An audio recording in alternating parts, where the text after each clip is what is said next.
Good morning. Good morning. I'm Bonnie Lowenthal. I'm a commissioner for the Port of Long Beach, and I'm delighted that the president of the Port of Long Beach, Tracy Agoscu, is here with me as well. And this morning, it's my honor to introduce to you Captain Alberto de Ruiz, who crafted the very first master plan for the Port of Long Beach. He was born in 1853 in Havana, Cuba, and he went on to become the first Latino graduate from the Annapolis Naval Academy. He trained as an engineer in the U.S. Navy and sailed to ports around the world. Following his military career, Captain de Ruiz spent some time in San Francisco and Stockton, and then, lucky for us, he finally came to Long Beach to work in the city engineer's office, which must have been very tiny at that time. But he is considered to be one of the primary architects for the Port of Long Beach because he drew up a plan to dredge about 800 acres of swampy coastland. Today we go to the Army Corps of Engineers in Washington, D.C. and have their help in dredging. But that project was funded by taxpayer-approved bonds and ultimately allowed ships to safely navigate our harbor. About a year after retiring from the city, Alberto de Ruiz died from a heart attack in 1922 at the age of 69. And the Port of Long Beach continues to evolve as we move forward with an ongoing review of a master plan that builds on his vision. Along with guiding development and land uses around the harbor, the master plan permits us to advance environmentally friendly policies and technologies that will continue green growth at the Port of Long Beach. Now, you already heard about the opportunity to get a copy of the Port Town book. But I did want to tell you one more thing, the reason I'm holding this hat. This is a hat that is sometimes worn by the dock workers at the port. You can see there's a hook on this hat. And in the early days of the port, that's what the longshore people used to lift up the boxes and packages that came in on the ships. Well, today, you know what you see. You see big cranes lifting the containers. And there are still thousands of dock workers that are very important labor jobs for this region, and hopefully that will continue. So now I would like to introduce Captain Alberto de Ruiz.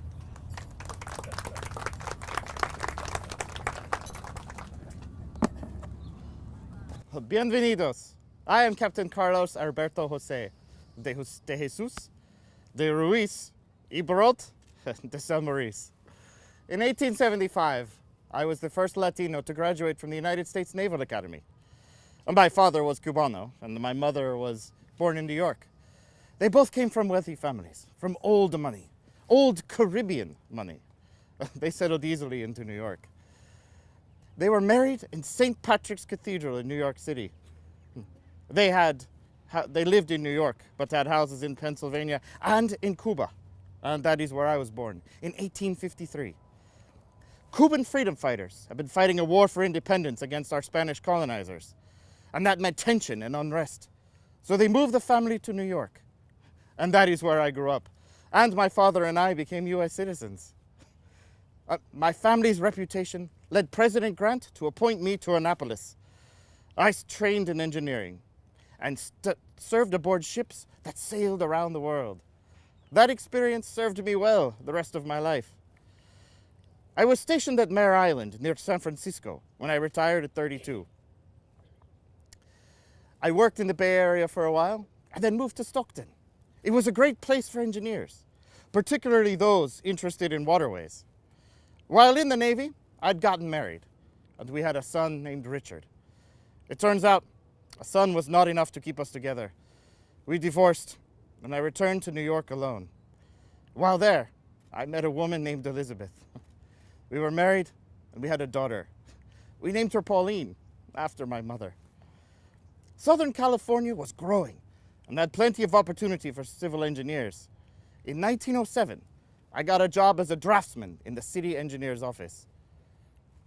As I looked towards the Pacific from my office window, I could see the municipal pier and the pike at the end of the trolley line. Towards San Pedro, I could see all of the bustling activity at the port that Los Angeles was building with the support of the federal government. Between that harbor and my office were 800 swampy acres, where a changing cast of companies were determined to build their own port. Long Beach was still a small town, and with the Los Angeles port already in progress, this seemed a bit silly. It wasn't a uniformly shallow swamp.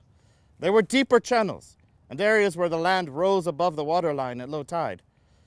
Still, the year before I arrived, the port got its first significant endorsement and tenant when John Craig agreed to move his shipbuilding plant from Toledo, all of his equipment and all of his employees, from Toledo on Lake Erie to Long Beach. City boosters gave him 40 of their swampy acres, and he dredged a channel from his new shipyard site to the open ocean. His company dredged more channels, and other tenants bought land and moved in. Soon, the city built a municipal wharf so that visiting ships could load and unload goods. With the wharf, the city was no longer just a watchful bystander. It had a stake in the port's development. In 1914, the Panama Canal opened, and shipping lanes between the east and west coasts of the United States became more efficient and less expensive. 1914 was also the year of the Great War, or, as you call it, World War I.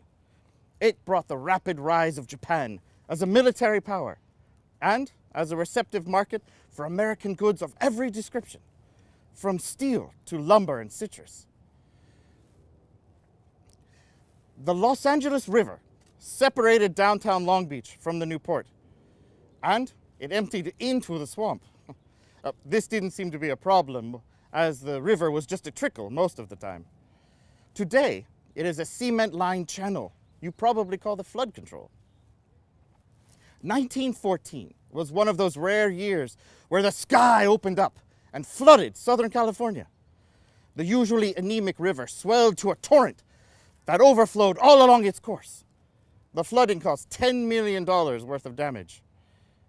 To its credit, the 1914 floods led Los Angeles County to establish the Flood Control District. Planners looked for problems up and down the river with the goal of creating solutions. Unfortunately, preliminary planning wouldn't help when 1916 brought another year of torrential rains. The thick, chunky stew of mud, silt, and rocks came down the river and filled in the channels the Craigs and others worked so hard to create.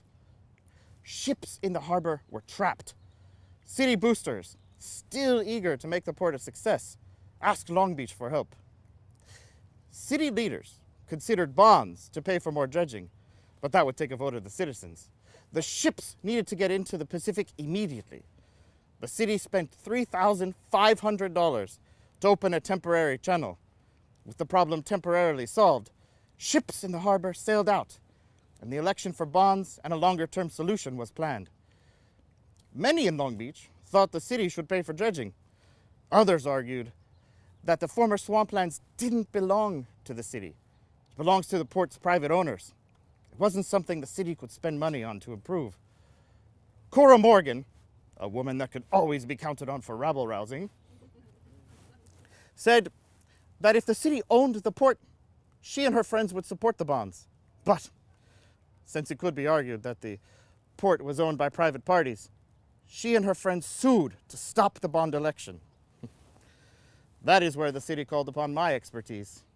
With nearly 15 years in the Navy, I'd seen my share of ports. My work in Stockton had given me valuable experience in the areas of water engineering and land rights. I was the right person to find the answers to the questions and issues at hand. I studied maps, ownership documents, and court decisions. I issued a report stating that small pieces of the land in the 800-acre swamp belonged to the city. Along the shoreline, the territory between the high and low water lines are called tidelands. In 1911, the state gave its tidelands to the city.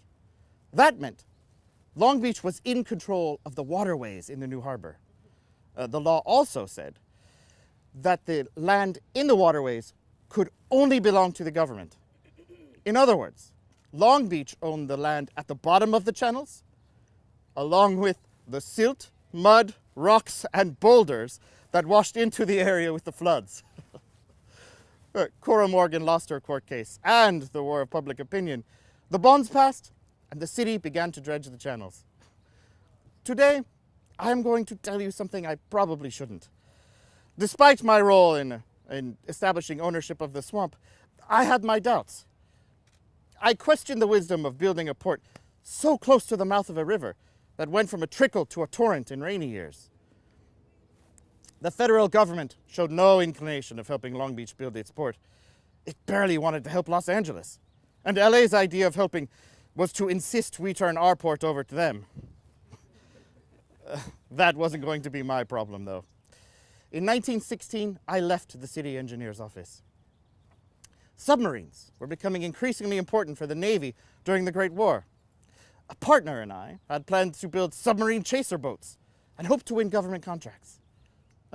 Fortunately for everyone, well, except us, the war ended before we could begin operations.